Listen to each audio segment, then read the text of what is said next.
Dalam warga kerajaan tanpa terasa kita memasuki bulan Oktober. Dan saya ingat apa yang dikatakan oleh Stephen Covey karena tema kita adalah Discipline Your Mind. Kita tahu pertempuran itu ada di pikiran kita, ya. Kita tahu jiwa itu punya pikiran, perasaan dan kehendak. Dan kemenangan Kristus di atas kayu salib dimulai di Taman Getsemani ketika dia menundukkan kehendak pribadinya kepada kehendak Sang Bapa. Sow a thought ketika kamu menaburkan satu pikiran. Hati-hati apa yang masuk di sini. Karena begitu banyak sekarang ini masukan yang benar, tidak benar, setengah benar. Pastikan sesuai sejalan dengan firman Tuhan. Dan kita diberi Roh Kudus to discern, untuk membedakan. Akibat menabur satu pikiran, kita akan melakukan lakukan apa yang dipikirkan oleh kita. Sebab right believing menimbulkan right action, ya. Dan right action menimbulkan right result. Kemudian ketika kita bertindak lama-lama jadi habit, jadi kebiasaan. Dan sow a habit and reap a character. Yang paling berat, sow a character, reap a destiny. Tujuan hidup kita, setirnya ada di sini. Lidah itu seperti kemudi. Lidah itu seperti kapal itu, meskipun besar, cuma dikendalikan oleh the rudder yang di belakang itu. Dan itu adalah lidah kita. Kita diberikan kompas, yaitu Roh Kudus dalam kita. Kita diberikan peta dalam kehidupan ini, yaitu firman Tuhan. Segala sesuatu yang tidak sama dengan firman Tuhan, kita harus tolak. Ada seorang hamba Tuhan berkata, kita tidak bisa melarang burung terbang di atas kepala kita. Tapi kita bisa melarang burung membuat sarang di kepala kita. Hati-hati apa yang kita pikirkan. Perkataan disiplin berasal dari disciple. Kita kan muridnya Tuhan, loh. Saudara bayangkan ketika Yesus berkata, menurut kamu siapa aku ini? Dengan gagahnya, dengan urapan Tuhan. Maka Simon Petrus berkata, engkaulah Mesias, putra Allah yang hidup. Diberkatilah engkau Simon Baryona, sebab bukan yaitu dunia atau siapapun, tapi Bapa yang memberikan kepadamu. It's a revelation. Tapi ketika Yesus mengatakan dia akan diserahkan pada orang berdosa, akan dianiaya, disiksa dan dibunuh, mendadak si Simon Petrus berkata, sekali-kali tidak akan terjadi kepadamu. Itu pikiran manusia. Simpati tapi dari manusia. Dan apa yang dilakukan Kristus? Dia menengking Simon Petrus. Dan dia berkata itu yang dipikirkan oleh manusia dan bukan dipikirkan oleh Tuhan. Hati-hati. So, sekali lagi saudaraku, hati-hati yang kita pikirkan. Kalau ketika seorang suami memikirkan wanita lain, cuma memikirkan kok Pak kan tidak berdosa, cuma membayangkan, nah itu celakanya. Ketika kamu berpikir, kamu akan bertindak. Ketika kamu mengucapkannya, kamu akan melakukannya. Orang membunuh ketika dia mulai berkata, aku benci kamu, aku bunuh kamu. Dan dia akan bertindak. Sebab lidah ini ada seperti kemudi daripada kapal hidup kita ini. Kemudian saudaraku, kalau kita lakukan berulang-ulang, habit itu, Pak Roni sering menceritakannya, adalah sesuatu yang kita lakukan tanpa berpikir lagi. Kemudian menjadi karakter, dan karakter we will reap our destiny. Kiranya apa yang saya sampaikan membuat kita guard our mind, ya, menjaga-jaga dengan apa yang masuk pada pikiran kita. Salah satunya adalah bergaul dengan orang-orang yang takut akan Tuhan. Sebab dunia ini mencoba melemahkan kita. Bayangkan aja berselingkuh dibilang marital problem. Bayangkan itu. Segala sesuatu yang kelihatan baik belum tentu dari Tuhan. It may be good but not from God. Hati-hati saudara, ya. God bless you. Discipline your mind. God bless you. Amin.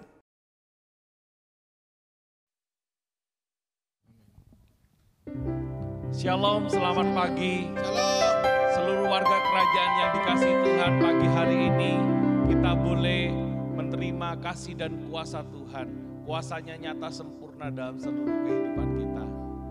Dan kita akan memuji memuliakan namanya lebih dari segala-galanya.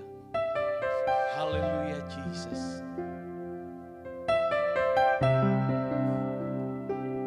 Biarlah Roh Kudusnya turun atas seluruh kehidupan kita, memampukan kita memiliki pikiran Kristus.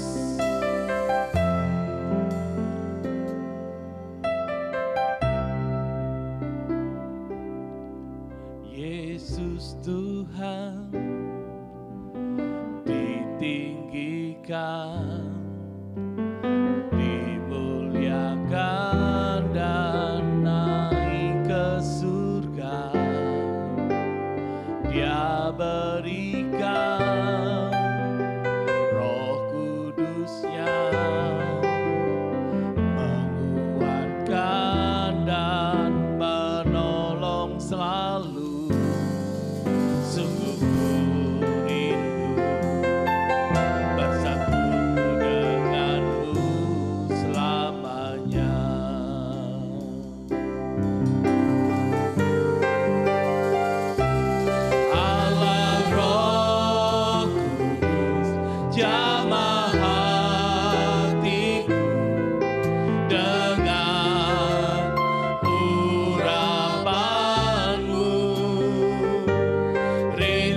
kami tahu Tuhan, pagi hari ini akan terjadi satu, oh Tuhan Yesus, pembalikan keadaan. Karena kami percaya sepenuhnya kepada Yesus Kristus Tuhan.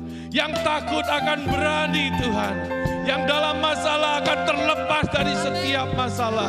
Dan kami yakin dan percaya Tuhan, kuasa-Mu nyata sempurna. Dan Engkau memberkati setiap kami Tuhan pagi hari ini. Dan pagi hari ini Tuhan Yesus, kami melihat bahwa kota kami, kota Jember, diberkati oleh Tuhan, dilimpahi oleh kasih setia Tuhan yang luar biasa.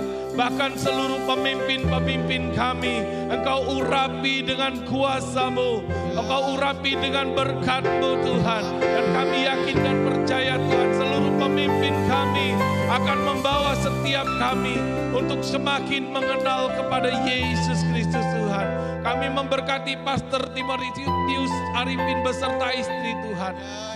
Kiranya Engkau memberkati dengan limpahnya Tuhan. Dan kami memberkati Bapak Isa Sutanto Lati beserta istri Tuhan. Dan kami memberkati Bapak Beni Kristanto beserta istri Tuhan. Sebagai pemimpin-pemimpin kami yang akan membawa kehidupan kami untuk semakin berlayak di hadapan-Mu Tuhan. Untuk semakin mengenal pribadi Roh Kudus dalam hidup kami. Dan kami boleh memiliki pikiran-pikiran Kristus yang luar biasa di dalam kehidupan kami. Terima kasih Bapa, terima kasih Allah Roh Kudus. Dan setiap kami warga kerajaan yang pagi hari ini diberkati, dilimpahi, dikasihi oleh Tuhan. Dan kita siap untuk memuji nama Tuhan. Kita sama-sama katakan, amin, haleluya. Allah kita besar. Dia sungguh amat besar. Haleluya.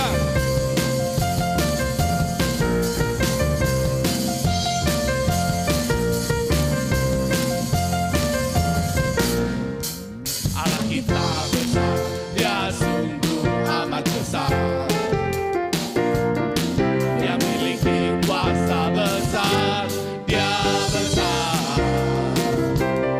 Segala sesuatu tercipta, tiada mustahil bagi Dia. Ku miliki Allah yang besar, Dialah yang terbesar. Kasih-Nya yang besar, kita hidup dalam kuasa-Nya yang besar. Marilah kita puji Dia, marilah kita sembah Dia. Oh haleluya, besarkan nama-Nya. Allah kita besar. Oh haleluya. Dia sungguh amat besar. Dia miliki kuasa besar. Dia besar. Segala sesuatu tercipta, tiada mustahil bagi Dia. Ku miliki Allah yang besar, Dialah yang terbesar. Kita hidup dalam kasih-Nya yang besar. Kita hidup dalam kuasa-Nya yang besar. Marilah kita puji Dia, marilah kita sembah Dia. Oh haleluya, besarkan nama-Nya. Kita hidup dalam kasih-Nya yang besar. Kita hidup dalam kuasa-Nya yang besar. Marilah kita puji Dia, marilah kita sembah Dia. Oh haleluya, besarkan nama-Nya. Oh haleluya, besarkan nama-Nya. Oh haleluya, besarkan nama-Nya. Haleluya. Dia besar, luar biasa ajaib. Amin. Haleluya. Hanya Engkau milik kami Tuhan.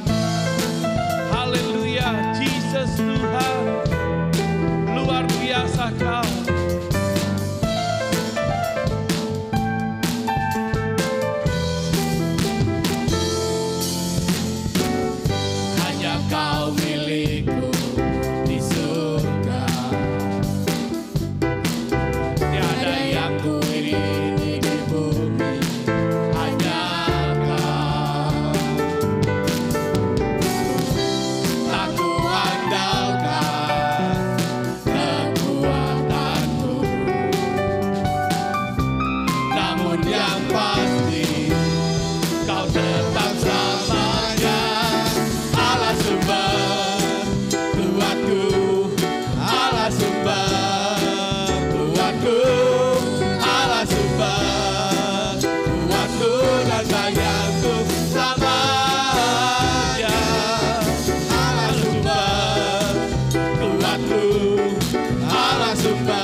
Roh-Mu yang hidup memenuhi setiap kami. Oleh sebab itu kemampuan ilahi ada dalam seluruh kehidupan kita. Haleluya Jesus.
kasih Yesus.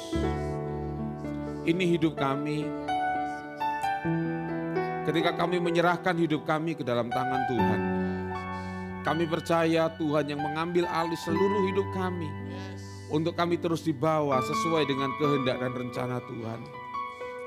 Oleh sebab itu Tuhan, pagi hari ini lewat kebenaran firman-Mu, Tuhan bawa kami, semakin kami mengenal Tuhan, semakin kami mengenal rencana-rencana Tuhan dalam hidup kami. Dan biarlah hidup kami boleh semakin serupa dan segambar dengan Tuhan. Berfirman buat setiap kami, kiranya roh hikmat dan wahyu menolong kami, untuk kami boleh memahami, mengerti, dan kami melakukan setiap apa yang kami dengar pada pagi hari ini Tuhan. Berfirman buat kami pagi hari ini, Dalam nama Tuhan Yesus, haleluya. Amin, amin. Puji Tuhan, silakan duduk saudara. Shalom. Shalomnya kurang semangat. Shalom. Haleluya. Tanggal 1 Oktober, saudaraku ya. Entahkah terasa, entahkah tidak terasa, kita sudah masuk bulan 10. Sudah ber ya. Persiapan Natal. Puji nama Tuhan. Saya merenungkan bahwa kalau sampai hari ini melewati hari demi hari, minggu demi minggu, bahkan bulan demi bulan, itu adalah sebuah anugerah Tuhan yang besar atas setiap kehidupan kita. Amin. Nah, saudaraku dikasih Tuhan, bulan ini kita bicara tentang sesuatu yang mungkin tidak populer di tengah kita ketika kita bicara tentang kata disiplin, saudaraku ya. Sebab ketika kita bicara tentang disiplin, memang ada dua pengertian. Yang pertama, ketika kita bicara tentang sebuah hukuman, ya, ketika orang yang melanggar waktu di sekolah gitu, kemudian didisiplin gitu ya. Seingat saya waktu masih sekolah itu didisiplin sekali aja cukup, saudaraku ya. Sekali, saudaraku ya. Enggak boleh ikut pelajaran, sekali itu dia. 2 kali, yang kedua disuruh lari putar lapangan 5 kali, saudaraku ya. Ya, tidak termasuk nakal sih. Ya, didisiplin ya, karena ketika kita bicara disiplin itu pengertian yang pertama. Pengertian yang kedua yang sering kali kita dengar secara umum, disiplin itu selalu bicara tentang sebuah keteraturan, berhubungan dengan ketaatan, berhubungan dengan segala sesuatu yang bagaimana hidup kita ini harus selaras gitu, saudaraku ya. Nah, dan sering kali ini yang membuat kita sulit untuk mengerti apa yang seharusnya kita lakukan dan yang kita kehendaki dalam setiap kehidupan kita. Karena berhubungan dengan namanya kehendak bebas, maka ketika kita bicara tentang disiplin ya, contohnya aja yang sering kita dengar, berdisiplin dalam berlalu lintas. Kita pengennya semau gue gitu, saudara ya. Beberapa waktu yang lalu saya ngobrol sama waktu saya ngantar atau jemput anak-anak gitu, saudara, ada beberapa pasukan motor brong gitu ya. Nah, ini contoh orang yang egois. Kenapa? Telinganya dia di depan, knalpotnya di belakang. Ya, yang kena ngbreng itu yang di belakangnya. Dia asik aja gitu, ya. Tanpa disiplin lalu lintas. Nah, kenapa? Karena kita pikir gini, kita punya kebebasan. Ya, kita selalu berlindung di bawah sebuah kebebasan yang kita punya.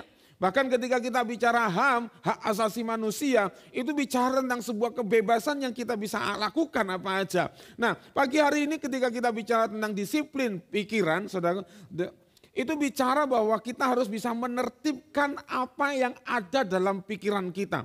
Apa yang ada di dalam pikiran kita ini. Joyce Meyer katakan dan dalam bukunya katakan begini, bahwa medan pertempuran kita itu sungguhnya ada dalam pikiran kita. Ya. Dari gambar ini kita bisa melihat ada banyak kecamuk. Ya, ketika mungkin ada orang bicara ini, kamu ini bodoh, aku ini kok bisa bodoh ya. Padahal aku kemarin bisa kerjakan ini. Itu berkecamuk dalam pikiran kita. Kamu anaknya siapa? Kita mikir, iya saya ini anak siapa? Berkecamuk ada dalam pikiran kita. Kamu berasal dari mana? Kita berkecamuk dalam pikiran kita. Karena itu adalah medan pertempuran kita. Dan ketika siapa yang memenangkan pertempuran itu yang menjadi keputusan buat kita. Apa yang menjadi pemenang dalam pikiran kita, dalam medan pertempuran kita, itu adalah sebuah keputusan yang kemudian kita ambil. Saudara, sebagai contoh begini, pagi hari ini ketika saudara mau beribadah, berkecamuk dalam pikiran saudara. Aduh gitu ya, ibadah atau tidak? Waduh, capek badannya, beribadah atau tidak beribadah, berkecamuk dalam pikiran kita, kemudian kita memutuskan ini, nanti sore kan ada ibadah online-nya. Ya, kita ambil ibadah online. Saya menyapa dulu yang ibadah online nanti sore ya. Shalom, selamat beribadah, Tuhan memberkati. Kita beribadah bersama-sama. Nah, saudaraku dikasih Tuhan, itu pikiran kita berkecamuk. Waktu kita memutuskan ibadah online, maka keputusan kita adalah tidak beribadah pagi hari ini, nanti sore. Semua berkecamuk, ada sebuah pertempuran dalam sebuah pikiran kita. Pagi hari tadi saya bertempur dengan pikiran, ya sekecil aja sih, mau pakai baju apa, karena warna dress code-nya full color. Saya keluarkan 2 warna baju gini, yang mana ya, ini gitu. Saya mikir sambil jalan kemudian saya masuk kamar mandi, saya timbang lagi. Yang mana ya? Gitu saya. Saya kemudian putuskan, inilah pemenangnya. Warna kuning pemenangnya. Saudaraku dikasih Tuhan, itu menandakan bahwa dalam medan pertempuran kita harus bisa mengambil sebuah keputusan. Karena itulah medan pertempuran kita. Nah ini seringkali yang disebut dengan medan area. Ada sebuah pertanyaan, apa, mengapa, siapa, bagaimana, kapan, di mana. Itu medan pertempuran kita, itu area kita. Apa sih untungnya kalau ibadah onsite? Kan gitu ya. Mengapa aku harus ibadah onsite? Siapa yang khotbah? Terus bagaimana? Kapan? Di mana? Itu adalah medan area pertempuran kita. Nah oleh sebab itu yang perlu diperhatikan, kita perlu mendisiplin pikiran kita. 2 Korintus 10 ayat 4 sampai yang kelima firman Tuhan berkata begini. Karena senjata kami dalam perjuangan bukanlah senjata duniawi. Jadi ingat, medan pertempuran kita adalah medan pertempuran yang ada dalam pikiran kita. Sehingga kita tidak membutuhkan senjata duniawi, saudara, melainkan senjata yang diperlengkapi dengan kuasa Allah. Senjata yang diperlengkapi dengan kuasa Allah, yaitu Roh Kudus yang diberikan kepada kita. Itu sesungguhnya senjata yang ampuh buat kita. Firman Allah yang kita punya, itu adalah sebuah senjata yang ampuh dalam hidup kita. Yang sanggup, perhatikan gini, meruntuhkan benteng-benteng. Yang pertama benteng-benteng. Dalam pikiran kita ada banyak benteng yang sudah kita bangun, saudaraku ya. Entahkah itu dari masa lalu, entahkah itu dari cara mendidik orang tua, ataukah misalnya karena pergaulan, kita membangun benteng yang ada dalam pikiran kita. Nah benteng inilah yang membuat kita tidak bisa, waktu benteng ini tidak dirobohkan saudaraku, selalu benteng ini yang pada akhirnya membuat kita memiliki sikap gini.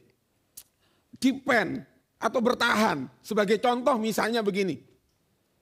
Saya ini sudah terbangun dalam pikiran saya. Saya ini tidak suka rebung. Do you know rebung? Bambu yang masih muda. Itu rebung. Kalau bung itu Bung Karno ya. Rebung. Dalam pikiran saya yang pertama gini. Baunya tidak sedap. Kedua, bambu kok dimakan. Yang ketiga, saya pernah punya sebuah pengalaman belajar makan rebung. Saya tidak bisa. Saya waktu kecil itu memang dididik sama orang tua saya untuk bisa makan semua sayuran. Mata saya ditutup, kemudian diginikan, makan. Saya makan, selesai semua. Bapak saya bilang gini, mati makannya. Enggak sih, enak gitu ya. Tapi untuk yang satu ini, saya berjuang. Jadi kalau ibu saya makan rebung, masak rebung, ya saudara, saya selalu makan di belakang. Tunggu semua sudah selesai, Benny tidak makan. Nanti gitu ya, begitu bapak tidur, saya makan, hanya ambil kuah sedikit. Ini tidur sama anak-anak nanti ya. Itu konsep, itu saya bawa sampai mungkin sampai sekarang beberapa tahun terakhir ini sampai saya menemukan begini. Rebung itu enak.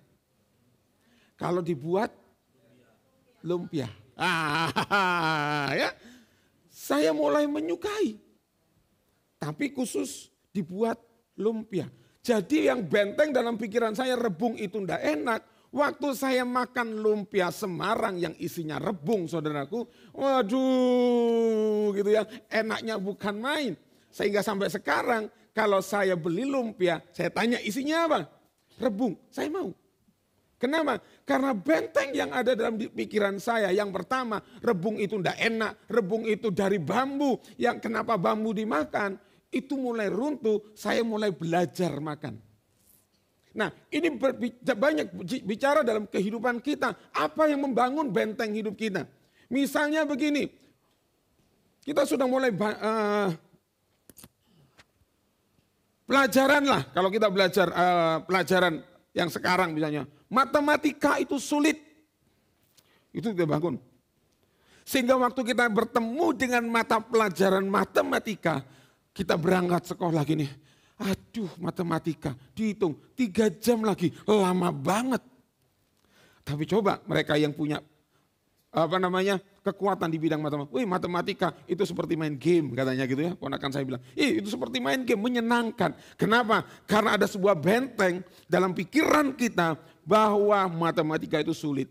Nah, oleh sebab itu harus diruntuhkan. Kemudian yang kedua, kami mematahkan setiap siasat orang dan merubuhkan setiap kubu yang dibangun oleh keangkuhan manusia untuk menentang pengenalan akan Allah. Ini juga dibangun, saudaraku yang dikasihi.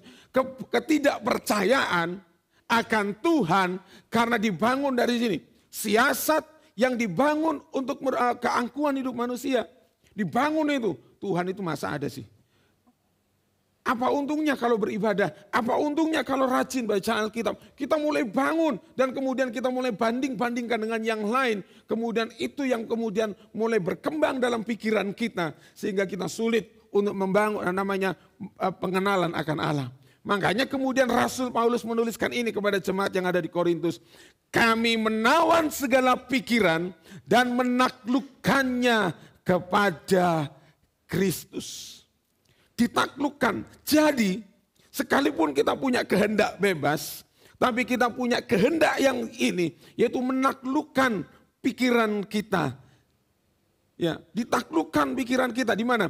Di bawah Kristus, dibawa kepada Kristus, saudaraku dikasihi Tuhan. Nah, oleh sebab itu saudaraku dikasihi Tuhan, ketika kita bicara menaklukkan ini, ada beberapa cara pagi hari ini yang ingin saya bagikan buat setiap kita. Yang pertama, kita harus punya komitmen memperbaharui pikiran kita. Roma 12 ayat yang ke-2 katakan begini. Janganlah kamu menjadi serupa dengan dunia ini, tetapi berubahlah oleh pembaharuan. Jadi perubahan kita dimulai dari pembaharuan budi. Ya. Diperbaharui. Kata diperbaharui ini mengandung makna begini, direnovasi. Dirubah cara berpikirnya. Saudaraku dikasih Tuhan, baru ada sebuah perubahan.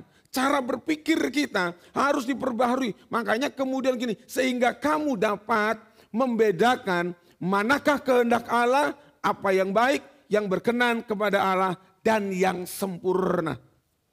Kita tidak bisa mengerti kehendak Allah kalau kita tidak memperbaharui pikiran kita. Iya. Kita harus memperbaharui. Setiap hari kita perbaharui apa sih? Makanya waktu kita bertemu dengan sebuah persoalan dalam kehidupan kita. Saya selalu mengajar begini. Apa yang harus dirubah dalam hidup kita? Apa yang harus kita perbaharui dalam pikiran kita? Misalnya begini. Ketika kita melihat seseorang, bertemu dengan seseorang.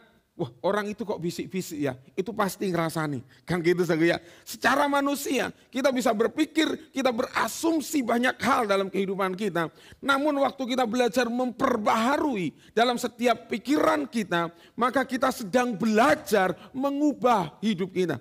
Pola hidup kita, gaya hidup kita, karakter kita bisa berubah ketika kita mengalami namanya pembaharuan apa yang ada dalam pikiran kita.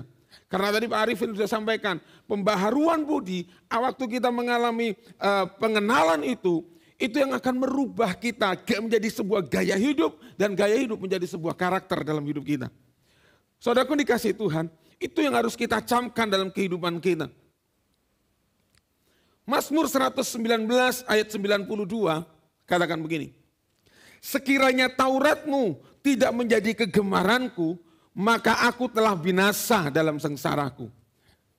Ayat 93, untuk selama-lamanya aku tidak melupakan titah-titahmu, sebab dengan itu, dengan apa? Terus tidak melupakan titah-titah Tuhan, engkau menghidupkan aku. Artinya begini, bahwa dengan perintah Tuhan, melakukan firman Tuhan, itu yang mengubah hidup kita, yang menyelamatkan hidup kita. Makanya cara kita memperbaharui pikiran kita gini. Apa yang kita dengar dari firman Tuhan, mari kita belajar lakukan. Sebab apa kata Tuhan itu lebih penting daripada apa kata manusia. Iya, apa kata Tuhan itu menjadi lebih penting daripada apa kata manusia. Kalau saya bisa berdiri di hadapan saudara, itu semua karena anugerah. Dan saya belajar untuk melakukan apa yang Tuhan katakan buat hidup saya. Saya dari 5 bersaudara, secara pendidikan saya tidak diperhitungkan. Kemudian dalam banyak hal, kalau orang Jawa bilang, saya ini hanya pupuk bawang. Kalau menyanyi gitu saudaraku ya, dari A, B, C, D, E gitu nyanyi gitu ya. Saya selalu gini, oh Mas Ben ini melok ini aja. Kenapa? Karena suara saya bisa ngikut kemana aja. Seperti air yang mengalir gitu saudara ya. Iya, itu dibangun bahwa iya saya tidak bisa apa-apa. Waktu saya terus belajar, saya merenungkan firman Tuhan, kata Tuhan itu lebih penting, maka saya gini, apa kata Tuhan tentang hidup saya? Apa kata Tuhan tentang pribadi saya? Bahkan saudaraku dikasih Tuhan, waktu saya masih remaja dulu, naik mobil itu kan suka mabuk, saudara. Saya sampai berpikir begini dalam hati saya begini, saya ini besok besar mau jadi apa sih? Saya lihat teman-teman, kakak-kakak gitu, salesman itu naik mobil. Saya naik mobil, mabuk, wah enggak bisa. Jadi apa ya gitu ya. Kemudian saya lihat gembala saya, pendeta saya. Pendeta naik mobil pendeta mabuk. Wah enggak situ pelayanan. Wah, naik mobil mabuk ya malah dilayani sama jemaatnya gitu. Saya mikir, Tuhan saya mau ini jadi apa? Kemudian dalam pikiran saya terngiang-ngiang apa yang pernah dikatakan. Saudaraku ya, waktu saya masih sekolah, kemudian saya milih sebuah sekolah, orang tua saya ngomong gini, kamu enggak bisa masuk sekolah itu, kamu jualan es. Zaman dulu itu ada orang jual es itu yang didorong, kemudian pakai ini saudara, cleaning, ding ding ding ding ding ding ding ding ding ding ding ding ding ding ding ding ding gitu. Itu kemudian saya ngomong gini, Tuhan, masa depan saya jualan es.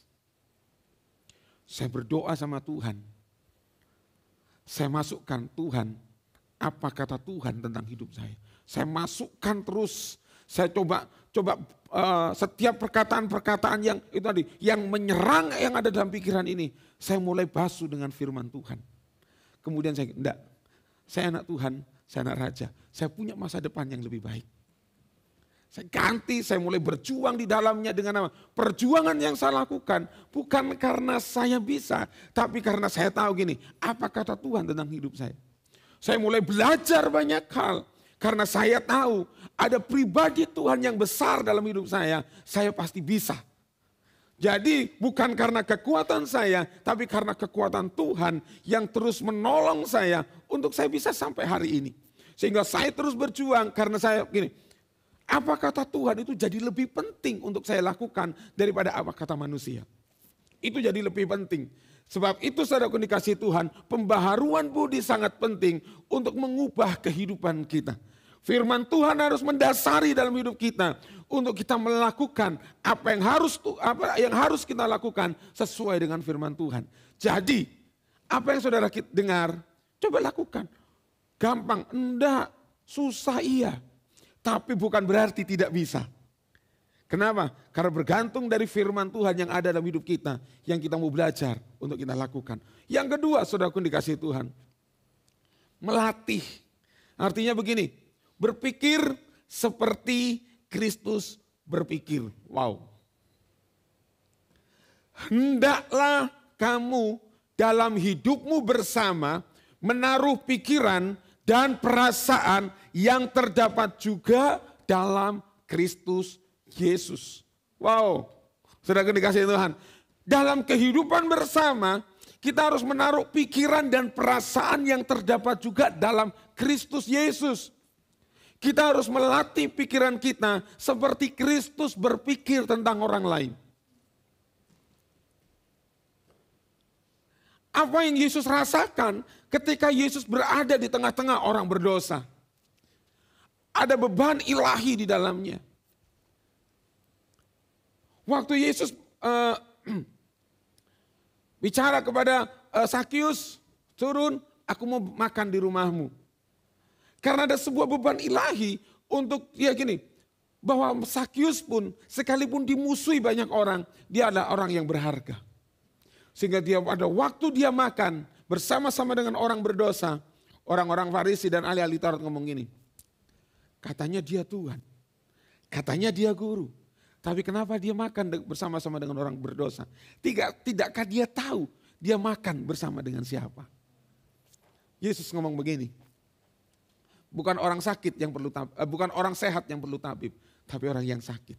Artinya bahwa setiap kita dalam sebuah berkumpul bersama, mari kita menaruh pikiran dan perasaan sama seperti Kristus merasa. Saudaraku ya, apa sih yang dirasakan Kristus ketika kita melihat saudara kita sakit, ketika kita ketemu dengan saudara kita lagi lemah. Nah, oleh sebab itu saudara dikasih Tuhan, kita mau belajar apa yang dipikirkan Kristus. Ini. Oke, Filipi 4 ayat 8. Jadi akhirnya saudara-saudara, semua yang benar, bukan cuma baik, tapi benar, itu harus dipikirkan dalam hidup kita. Apa yang benar? Berarti standarnya adalah firman Tuhan. Bukan kebenaran kita. Seringkali kita hanya menaruh kebenaran itu standarnya kita. Tapi bukan firman. Tapi firman Tuhan harus menjadi sebuah standar kebenaran kita. Semua yang mulia, semua yang adil, semua yang suci, semua yang manis, semua yang sedap didengar, semua yang disebut kebajikan dan patut dipuji, pikirkanlah semuanya itu. Jadi kita sedang melatih pikiran kita ini gini. Apa yang benar, mulia, adil, suci, manis, sedap didengar. Dan yang disebut kebajikan dan patut dipuji, pikirkan sekarang. Kan kita lebih mudah menilai orang begini saudara. Pak Benny hari ini pakai baju kuning. Gak cocok. Orangnya sudah kulitnya hitam, pakainya baju kuning, kelihatan bajunya doang. Kan gitu. Ini contoh saudara. Kita lebih mudah menilai orang dari sisi yang negatif. Coba sekarang saudara renungkan dalam pikiran saudara secara cepat. Seorang sahabat saudara atau teman saudara sekarang, pikirkan apa yang baik dari temanmu. Kita seringkali mata kita masih berputar. Apa ya? Tapi coba sekarang saya sebutkan gini. Coba sebutkan keburukan, 5 keburukan temanmu yang ada di sebelah kananmu. Wah, 1 ini, 2 gini, jarang mandi, jarang gosok gigi, cepet itu saudara. Paling cepet saudara ya. Tapi kalau kita coba pikir yang baik, mikir apa ya? Enggak pernah traktir. Enggak, berarti enggak baik. Apa ya? Gitu ya. Enggak pernah jemput. Enggak, gitu ya. Apa ya? Gitu. Kita sulit untuk mencari itu. Tapi mari kita belajar. Ini pikiran Kristus, saudara. Untuk kita melatih melihat sesuatu yang baik dari orang lain. Sama seperti Kristus. Dia tidak lihat gini, orang berdosa ini dijauhi. Kenapa Yesus rela lewat Samaria hanya bertemu untuk 1 orang? Karena dia lihat gini, dia berharga. Sekalipun banyak orang ngomong gini, dia wanita berdosa, dia apapun yang dikatakan orang, tapi dia datang, dia menjumpai, karena dia lihat gini, wanita ini berharga. Wanita ini berharga di hadapan Tuhan. Banyak orang, waktu Tuhan dihadapkan dengan orang yang kedapatan berzina, saudara. Menurut hukum Taurat, orang yang berzina dirajam dengan batu. Tapi Yesus lihat gini, iya mungkin dia salah. Tapi dia lihat ada sesuatu yang berbeda dari hidupnya. Siapa yang tidak pernah berbuat dosa, melempar batu yang pertama. Kemudian setelah tidak ada yang melempar batu, Tuhan ngomong begini, aku pun tidak, pergi dan jangan berbuat dosa lagi. Setiap orang punya kesempatan. Kita punya apa namanya, mungkin kita pernah mengalami kegagalan, tapi Tuhan selalu memberikan kepada kita kesempatan. Ya, jadi saudaraku dikasih Tuhan, ini pikirkan semuanya itu. Kita latih pikiran kita untuk kita mengerti pikiran Kristus. Dan yang ketiga, saudaraku dikasih Tuhan, berpikir kerajaan. Ya. Yang ketiga, berpikir kerajaan. Untuk mendisiplin pikiran kita, yang ketiga, kita berpikir tentang pikiran kerajaan. Artinya begini, Kolose 3, 1-2. Karena itu, kalau kamu dibangkitkan bersama-sama dengan Kristus, carilah perkara yang di atas, di mana Kristus ada, duduk di sebelah kanan Allah. Pikirkanlah perkara yang di atas, bukan yang di bumi. Amin. Ya, jadi begini. Waktu kita percaya kepada Yesus, sebagai Tuhan dan Juru Selamat. Hidup kita ini diangkat menjadi anak-anak Allah. Wow, keren. Coba senggol kiri kananmu, kamu anak raja. Kan gitu. Kita jadi anak raja, kita disebut anak Tuhan, kita disebut anak Allah. Karena saudara dan saya diangkat oleh Tuhan karena kita percaya kepada anaknya. Nah, waktu kita ini sudah diangkat menjadi anak-anak kerajaan, di kerajaan Allah, saudaraku dikasihi Tuhan, maka cara berpikir kita berbeda. Cara berpikir kita adalah berpikir kerajaan. Memang kita masih hidup di dunia, tapi cara berpikir kita adalah berpikir kerajaan. Pak, pikir kerajaan, Pak, angele, Pak, gitu saudara ya. Kita terus belajar, saudaraku dikasihi Tuhan. Ini pikiran kerajaan.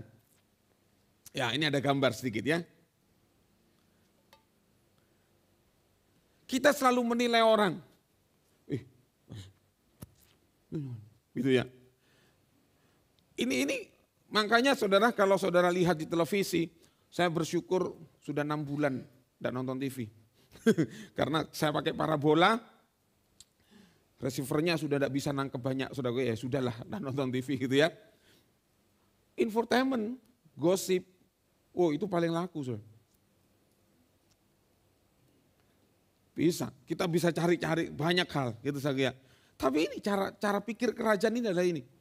Carilah dahulu kerajaan Allah dan kebenarannya, maka semua ditambahkan kepadamu. Kita cari dulu perkara kerajaan Allah. Apa itu kerajaan Allah? Roma 14:17 katakan gini, sebab kerajaan Allah bukan soal makan dan minum, tetapi kebenaran, damai sejahtera, dan sukacita. Ini yang jadi dasar dalam hidup kita. Yang kita cari dalam hidup kita adalah kebenaran. Kebenaran apa? Kebenaran firman Tuhan yang mendatangkan damai sejahtera dan sukacita. Jadi perkataan kita, hidup kita, kehadiran kita harus membawa namanya damai, sejahtera, dan sukacita. Nah, itu yang harus jadi pikiran dalam hidup kita. Kita bagaimana caranya Tuhan? Untuk aku hadir membawa damai sejahtera. Untuk aku hadir membawa sukacita. Tidak gampang saudara. Kita bisa diterima orang karena mungkin kita satu gen, satu DNA. DNA-nya apa? Toksit. Kalau sudah kumpul, kita lebih suka cari dan ngomong orang lain. Tapi pernahkah kita waktu kita kumpul, kita membicarakan tentang kebenaran? Memang tidak menyenangkan ketika kita kumpul gini, ya apa kabarmu puji Tuhan, kamu gimana hari ini? Kemudian firman, kita mulai percakapkan firman. Memang sampai saya mikir gini kalau kumpul sama anak-anak. Kalian kalau kumpul ngomong selalu firman gitu ya, tidak bosan. Nah, karena yang ada di pikiran kita hanya firman, kebenaran, itu yang kita bagi. Jadi yang kita masukkan dalam pikiran kita, yang kita input dalam pikiran kita adalah kebenaran. Untuk kita bisa berpikir tentang berpikir kerajaan. Kita sangat berbeda. Karena berpikir kerajaan akan mempengaruhi gaya hidup kita. Iya. Waktu seseorang diangkat, kalau saudara lihat film-film kerajaan, kemudian seorang raja menemukan anak desa, ini anak desa keren ini, diangkat menjadi anak raja. Dia tidak dibiarkan menjadi anak desa yang biasa.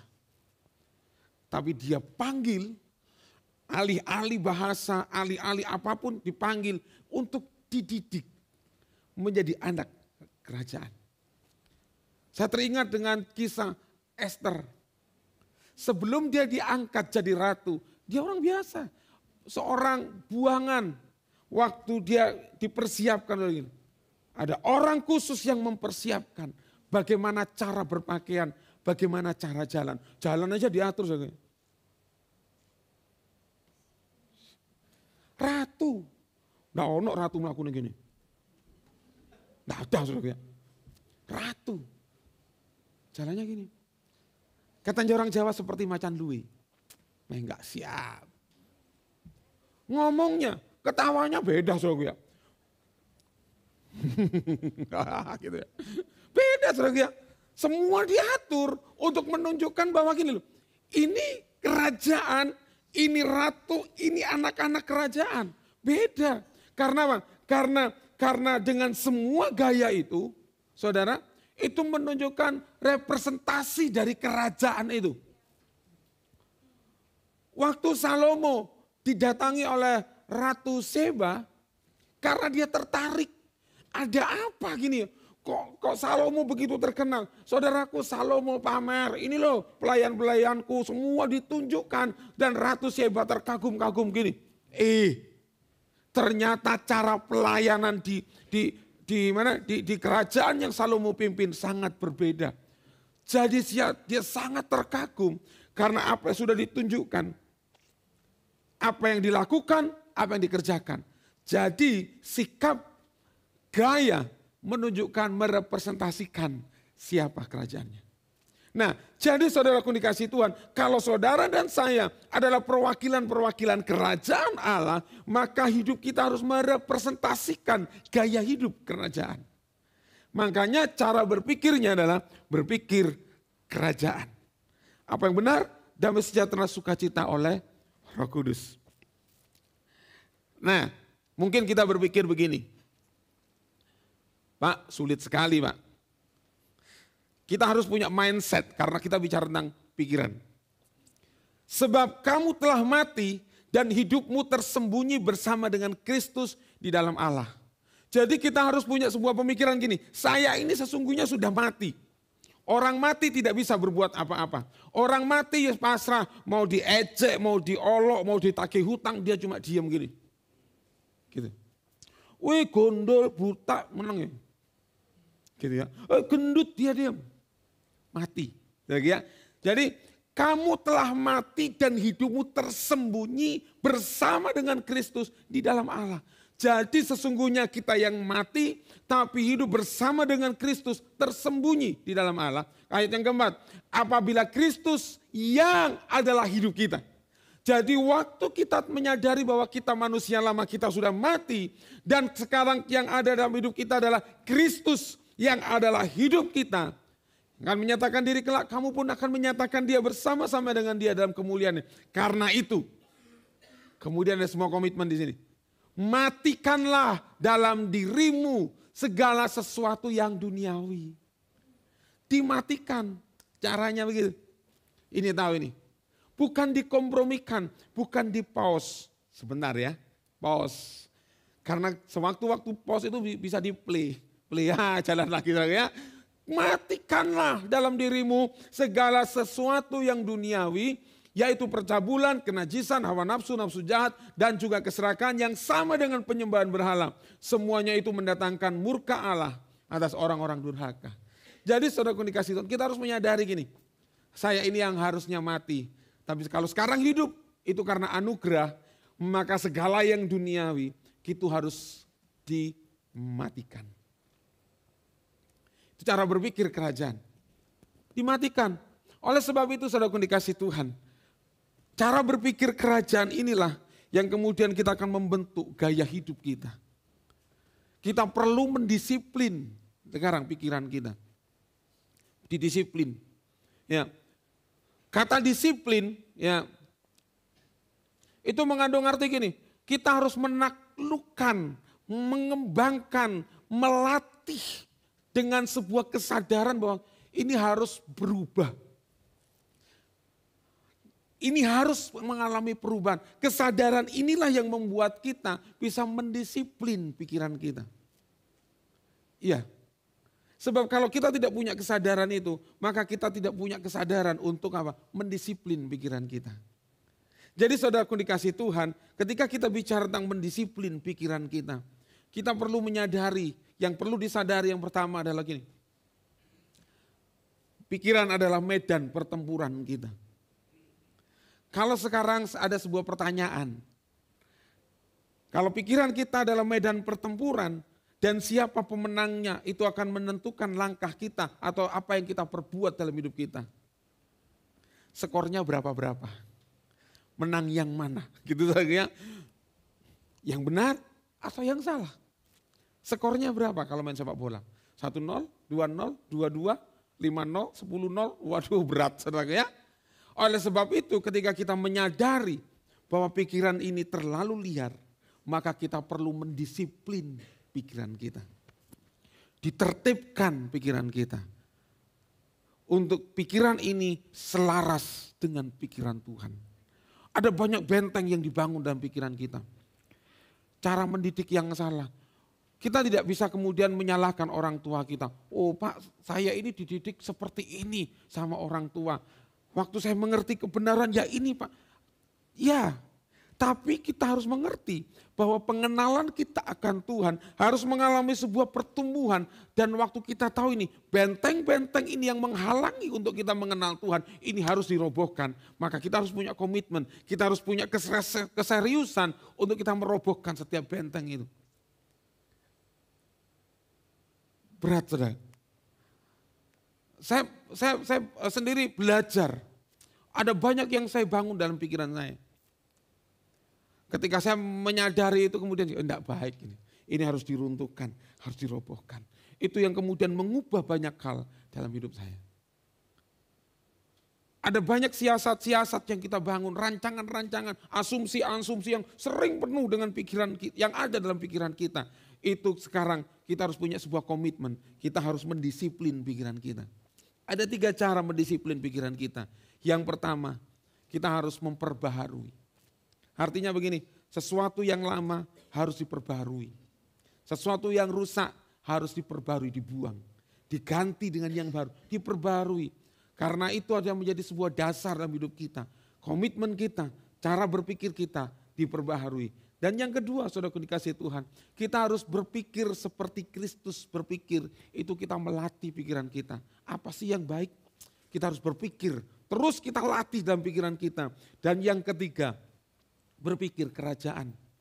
Karena kita, kewarganegaraan kita bukan dari dunia. Kita ini kewarganegaraan. Yang pertama, kita warga negara Indonesia. Yang warga negara Indonesia, tanggal 1 Oktober memperingati hari apa? Ada yang senyum, ada yang tadi kaget. Loh, tanggal 1 ya sekarang, baru tahu tanggal 1. Nah, tanggal 1 ada apa? Gitu. Kesaktian. Kita, yang pertama, kita warga negara Indonesia. NKRI, harga mati. Wah, sadap. Yang kedua, kewargaan kita adalah warga negara kerajaan Allah. Waktu kita hidup di bumi ini, di negara Indonesia ini, maka kita harus merepresentasikan kewarganegaraan kita, warga kerajaan Allah. Gaya hidup kita, gaya hidup kerajaan Allah. Firman Tuhan Alkitab kita mengajar banyak hal tentang gaya hidup kita. Oleh sebab itu kita harus latih itu untuk menjadi sebuah gaya hidup dalam kehidupan kita. Amin. Mari kita mendisiplin pikiran kita. Kita sepakat pagi hari ini, sore hari ini, saudara yang beribadah online. Mendisiplin pikiran kita. Sebab kalau tidak, pikiran kita terlalu liar. Karena begini, orang lain tidak tahu isi pikiran kita. Hari ini, di tempat yang sama, saudara mendengar saya berkhotbah. Saya tidak tahu isi pikiran saudara. Tidak ada yang tahu. Tapi saya pastikan bahwa ketika ada pikiran, itu pikiran kita terlalu liar. Iya, pikiran kita terlalu liar. Itu menggambarkan bahwa kita punya kehendak untuk kita berpikir yang liar.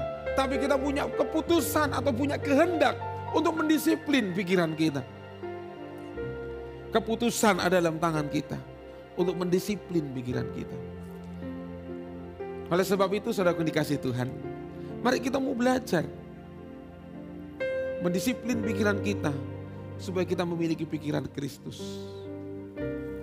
Yang akan menuntun kita, yang akan membawa kita terus naik. Firman Tuhan kan sering kita dengar. Engkau akan terus naik dan tidak menjadi turun. Kenapa? Karena Kristus dengan pikiran Kristus kita sedang dibawa naik, tidak menjadi turun. Saudaraku dikasihi Tuhan. Tadi saya sudah saksikan bagaimana perjalanan hidup saya. Kemudian sampai hari ini.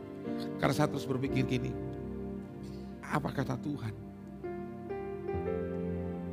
Bukan lagi, saya tidak bicara tentang Oh dulu tidak diperhitungkan, sekarang diperhitungkan, tidak. Tapi ada banyak hal yang merubah hidup saya. Waktu ada kesulitan-kesulitan yang saya hadapi, saya cuma berpikir gini, Tuhan pasti tolong. Kalau dulu Tuhan tolong, pasti sekarang Tuhan tolong. Itu yang membuat terus kita bergerak bersama-sama dengan Tuhan. Miliki pikiran Kristus. Amin. Mari kita tundukkan kepala kita. Terima kasih Bapa yang baik. Sementara saudara merenungkan kebenaran firman Tuhan, teduhkan hatimu, teduhkan pikiranmu, pusatkan pikiran kita kepada Kristus. Apa yang selama ini kita alami, mari kita mau belajar begini, melihat seperti Yesus melihat, berpikir seperti Yesus berpikir, untuk kita terus bergerak bersama-sama dengan Tuhan. Luruskan, disiplin, tundukkan pikiran kita kepada pikiran Kristus, dan taklukkan itu di bawah kakinya. Dan saudara akan melihat sesuatu yang besar akan terjadi dalam hidup saudara. Terima kasih Bapak. Apa yang seharusnya Abah sampaikan, sudah Abah sampaikan buat jemaatmu di tempat ini. Kiranya firman yang sudah disampaikan termeterai dalam hidup kami.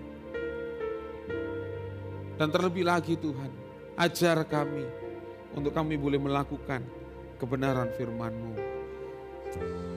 Terima kasih Tuhan. Terima kasih Yesus.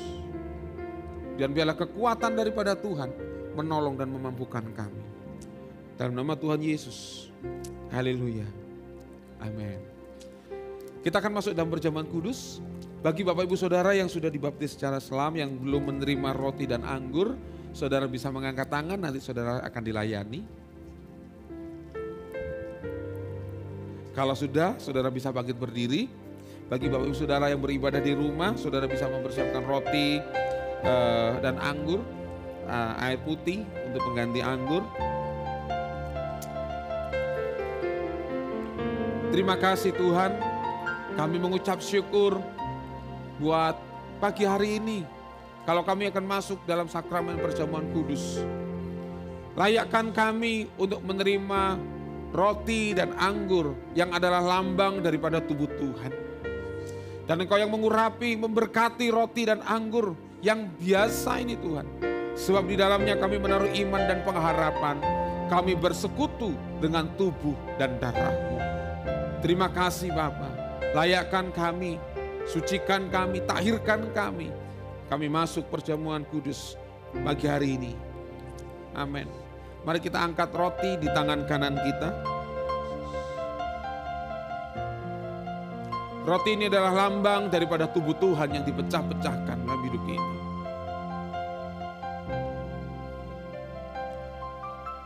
Biarlah lewat roti ini kita percaya bahwa lewat roti ini kita percaya bahwa kita bersekutu dengan tubuhnya yang dipecah-pecahkannya. Sebab firman Tuhan berkata, oleh bilur-bilurnya kamu disembuhkan. Kita percaya apa yang pecah dalam hidup kita, apa yang hancur dalam hidup kita, dipulihkan dalam nama Yesus. Bukankah roti yang kita pecah-pecahkan adalah persekutuan dengan tubuh Tuhan? Amin. Mari kita makan dalam nama Tuhan Yesus.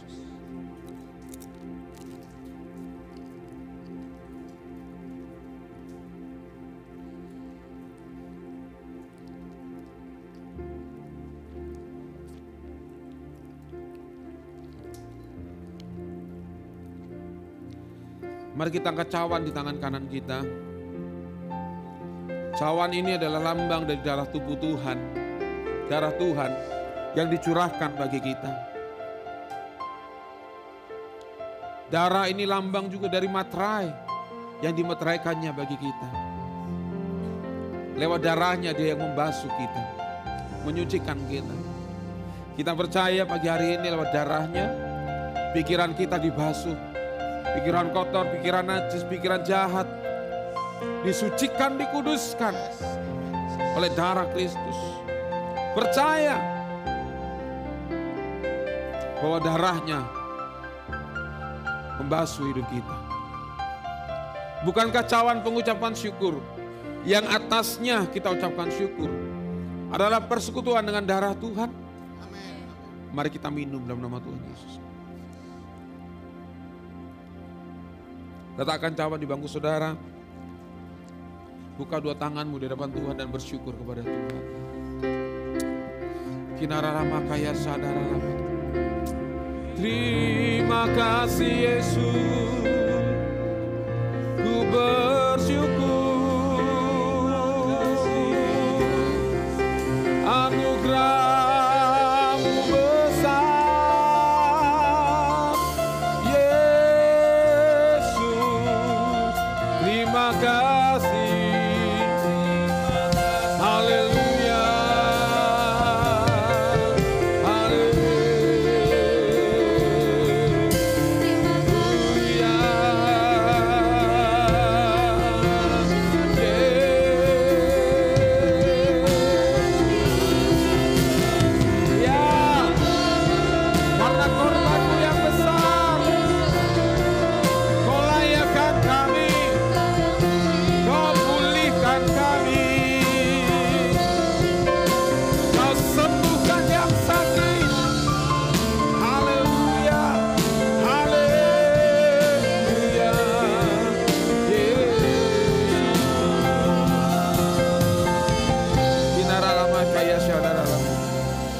Terima kasih Yesus. Terima kasih. Kami percaya lewat persekutuan kami dengan tubuh dan darah-Mu. Pagi hari ini kami memahami hidup kami berharga di hadapan Engkau. Engkau yang sudah sembuhkan kami, Engkau yang sudah pulihkan kami. Apapun keadaan kami hari ini, Tuhan sudah pulihkan. Terima kasih Bapa, terima kasih. Kami naikkan segala syukur kami di hadapan-Mu. Dalam nama Tuhan Yesus, haleluya. Amin.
sobatku.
Gembala dan jemaat mengucapkan selamat ulang tahun bagi saudara yang berulang tahun pada bulan September, yaitu Saudari Devina Stefani, Ibu Enike Fitriana, Saudari Ivania Widya, Saudari Siti Anita,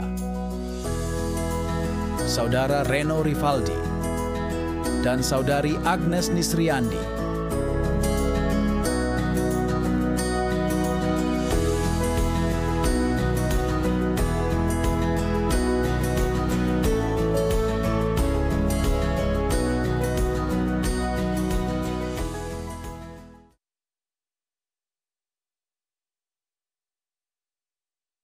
Pertama itu tadi acara It's Our Home buat dari anak-anak muda, yang senior-senior. Kalau ngomong tua kan tidak enak ya. Yang senior-senior mari kita terus juga berlomba-lomba mencari jiwa. Ya, amin.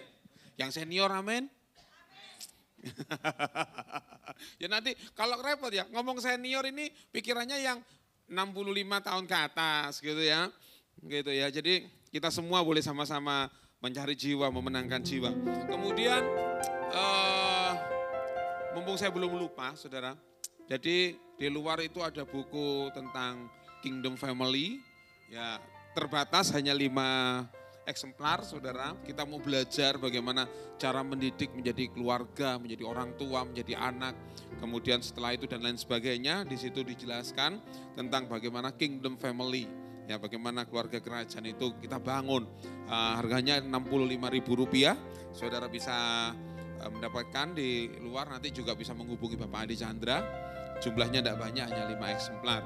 Kemudian ya itu aja, MBM sudah tadi ya, besok Selasa MBM jam 6 di rumah saya. Oke, yang berulang tahun di bulan September silahkan maju ke depan. Oh, sudah kemarin juga MBM ya, lupa saya. Fellowship ya jangan lupa. Oke, silakan maju ke depan yang berulang tahun di bulan September. Saudara yang namanya tidak disebut juga yang ulang tahun bulan September boleh silakan. Pak Andreas mewakili anaknya silakan. Siapa tadi? Reno Siti.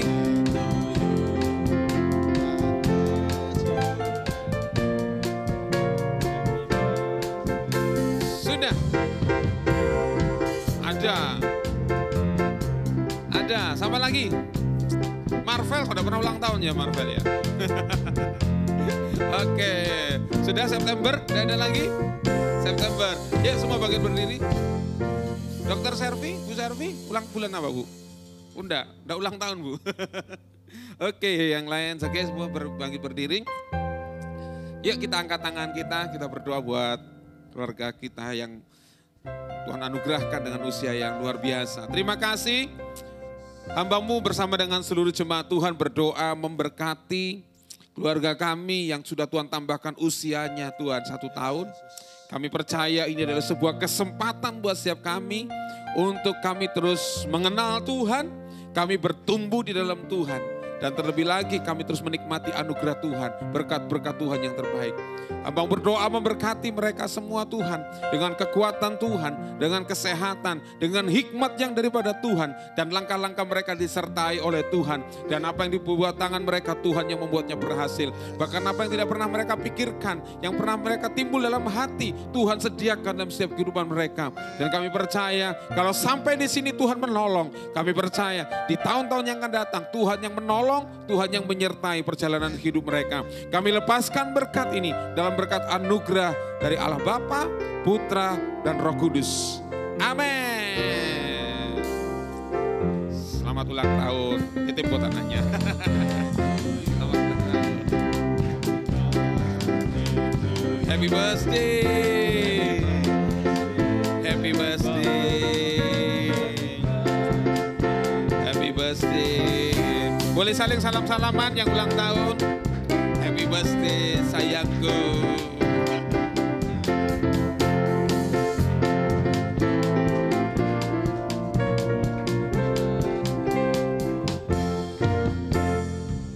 Puji nama Tuhan.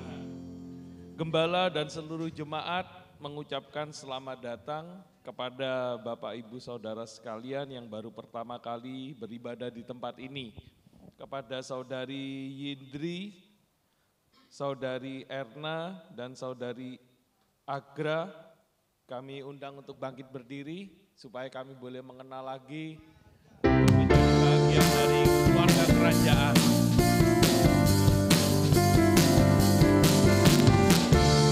Welcome to the kingdom. Mari kita sambut anak-anak raja.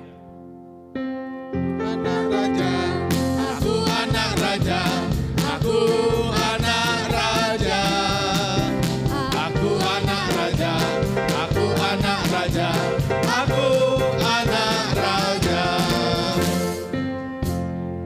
Ya, Papa Mama silakan doakan anaknya. Sebagai tanda engkau bertanggung jawab. Engkau yang bertanggung jawab mendisiplin anak-anakmu dari kecil, dalam pemikiran, dalam tindakan. Mari jemaat ulurkan tanganmu, kita dukung dalam doa setiap orang tua. Bersyukur kami melihat anak-anak kami dari kecil, dididik, diajar dalam kebenaran firman-Mu. Mereka telah mengenal Engkau sebagai satu-satunya Tuhan, Juru Selamat penebus mereka. Dan semakin hari mereka akan bertumbuh dalam pengenalan akan Tuhan. Sehingga mereka akan jadi generasi yang jauh lebih baik daripada orang tuanya Tuhan. Mereka adalah calon-calon pemimpin bangsa ini di masa depan. Sehingga bangsa ini boleh semakin hari juga mengenal Tuhan. Dan setiap lutut bertelut, setiap lidah mengaku Yesus Kristus Tuhan. Memberkati anak-anak ini dalam masa persiapan, dalam masa sekolahnya, akademiknya, juga pergaulannya Tuhan. Kami percaya Tuhan melindungi, dijauhkan dari segala yang jahat. Engkau memberikan kesehatan, kesejahteraan kehidupan. Dan Engkau memberikan kekuatan sehingga ketika mereka menghadapi segala perkara tantangan, mereka timbul sebagai pemenang. Terpuji nama-Mu Tuhan. Memberkati orang tua yang mengajar, yang mendidik dengan sabar, dengan sukacita, dengan pengertian bahwa mereka adalah milik Tuhan. Terima kasih Tuhan. Berkati orang tua yang mengajar, mendidik dengan hikmat-Mu, dengan berkat materi sehingga mereka boleh memberikan yang terbaik bagi anak-anaknya. Dan nama Tuhan dipermuliakan dalam kehidupan keluarga-keluarga ini. Dari generasi ke generasi, baik ke generasi lagi. Biarlah nama Tuhan semakin dimuliakan dalam kehidupan mereka. Terpuji nama-Mu Tuhan. Kami melepaskan berkat ini dalam nama Bapa, Putra, Roh Kudus. Di dalam nama Yesus Kristus. Mari kita yang percaya katakan, amin.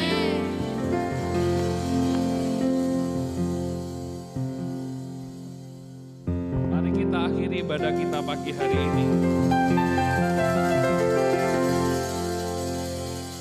Gerakan Roh Allah terjadi di sini. Allahku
Ya, ini adalah minggu yang pertama di bulan Oktober. Kita akan membawa persepuluhan kita. Sebab kita percaya bahwa kita membawa persepuluhan kita. Kita sedang mendeklarasikan dalam hidup kita Tuhan yang menjadi sumber hidup dalam hidup kita. 2, tanda kita mau belajar untuk mentaati kebenaran firman Tuhan. 3, karena kita mengasihi Tuhan. Jadi jangan takut karena belalang pelahap dan lain sebagainya. Tapi kalau dasar kita mengasihi Tuhan, kita akan mengembalikan persepuluhan kita. Dan berkat Tuhan terbuka buat setiap hidup kita. Amin. Terima kasih, kami bersama dengan hamba-Mu, bersama dengan seluruh jemaat Tuhan, membawa persepuluhan kami di rumah-Mu ini Tuhan. Sebab ketika kami membawa persepuluhan kami di rumah-Mu, kami mendeklarasikan dalam hidup kami bahwa Tuhan pemelihara dalam hidup kami. Tuhan yang memberkati hidup kami, pekerjaan tangan kami diberkati oleh Tuhan. Terima kasih Tuhan. Dan waktu kami membawa persembahan perpuluhan kami di rumah-Mu ini Tuhan, kami sedang teringat dengan pekerjaan-pekerjaan Tuhan yang dikerjakan di tempat ini. Dan nama Tuhan semakin dipermuliakan. Memberkati juga persembahan-persembahan yang diberikan oleh anak-anak-Mu di tempat ini. Kami menabur dengan sukacita karena kami tahu Tuhan yang sudah memberkati setiap kehidupan kami. Terima kasih Bapa, terima kasih. Dan sempurnakan ibadah kami pagi hari ini. Engkau yang sudah hadir dalam ibadah kami, Engkau menyembuhkan kami, Engkau memulihkan kami, Engkau sudah membuat hidup kami Tuhan diubahkan dalam nama Yesus. Terima kasih Bapa yang baik, terima kasih. Dan kami percaya semua hamba-hamba-Mu yang sudah melayani sepanjang ibadah ini, mereka juga diberkati dan diurapi oleh Tuhan. Terima kasih. Mari kekasih-kekasih Tuhan, warga kerajaan Allah, angkat tanganmu di hadapan Tuhan. Pulang dan bawalah anugerah Tuhan yang sempurna turun atas hidupmu, menyertai perjalanan hidupmu. Apa saja kau kerjakan dengan tanganmu, Tuhan yang membuatnya berhasil. Diberkati pekerjaanmu, diberkati studi dan sekolahmu, diberkati langkah-langkah hidupmu. Engkau akan terus naik dan tidak menjadi turun, karena Tuhan yang membawa engkau terus naik. Terima kasih Bapa, dan aku mengurapi dan mengutus engkau untuk menjadi perwakilan-perwakilan kerajaan Allah dimanapun engkau berada, sehingga lewat hidupmu nama Tuhan dipermuliakan. Terima kasih, kiranya berkat anugerah dari Allah Bapa melalui persekutuan dengan anaknya yang tunggal yaitu Tuhan Yesus Kristus, dan melalui persekutuannya dengan Roh Kudus turun dalam hidup kita mulai saat ini dan sampai selama-lamanya. Dalam nama Tuhan Yesus Kristus, semua yang diberkati dan berkemenangan berkata amin. Selamat hari Minggu, Tuhan Yesus memberkati.